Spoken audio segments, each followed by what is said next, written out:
এই গেল এটা নতুন ব্লগৰ সৈতে hey guys welcome back to my YouTube channel. আজি এটা নতুন ব্লগত স্বাগতম জনাইছোঁ। আৰু আজি হ'ল আমাৰ বিয়াগাঁৱৰ মাঘী উৎসৱ। আৰু আজি হ'ল 22 জানুৱাৰী অযোধ্যাৰ ৰাম মন্দিৰৰ প্ৰাণ প্ৰতিষ্ঠা অৰ্থাৎ উদ্বোধন কৰিব। আৰু সেই দিনতে আজি আমাৰ মাঘী সভাও উদযাপনৰ দিন হৈছে। আৰু বলক আমি ভিডিঅ'টো আৰম্ভ কৰোঁ। আৰম্ভ কৰাৰ আগত আজি আছে আৰিয়া জ্বলাবৰা সন্ধিয়া, আৰু আপোনালোককো দেখুৱাম। আৰু কিছুমান বস্তু এতিয়াই দেখুৱাম, আপোনালোকে চাওক। আৰু মই আছোঁ এই শিৱলিংগত আহি ভাল লাগে। আৰু তাতে এতিয়া দেখুৱাম পোহৰত। আন্ধাৰত কিছুমান বস্তু দেখুৱাব নোৱাৰি, মানুহ বহুত হয়। দেখুৱাই থাকিম চাৰিকা ভিডিঅ'। তো এনেকৈ বাসুদেৱ মন্দিৰ ফালে গৈ আছোঁ, কিছুমান বস্তু দেখুৱাম।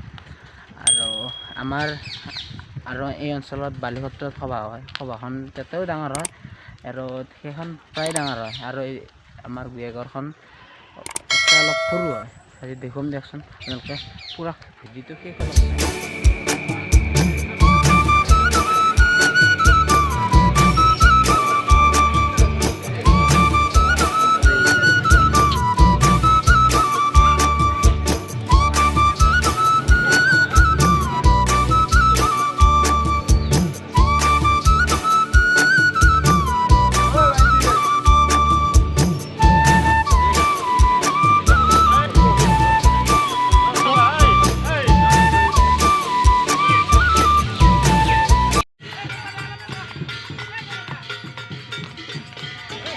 তো গাইজ এইমাত্ৰ আমাৰ বাসুদেৱ মন্দিৰৰ গোসাঁই লৈ গ'ল, আৰু আমি সকলোৱে আৰিয়া দিবলৈ যাম।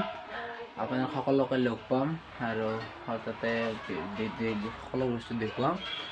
দিনতো দেখুৱালোঁ, আৰু ৰাতিও চাই লওক। দিনৰ হেৰিটো তাৰমানে লাইট চাইট নালাগে নে, ভাল নালাগে। এতিয়া চাই লওক।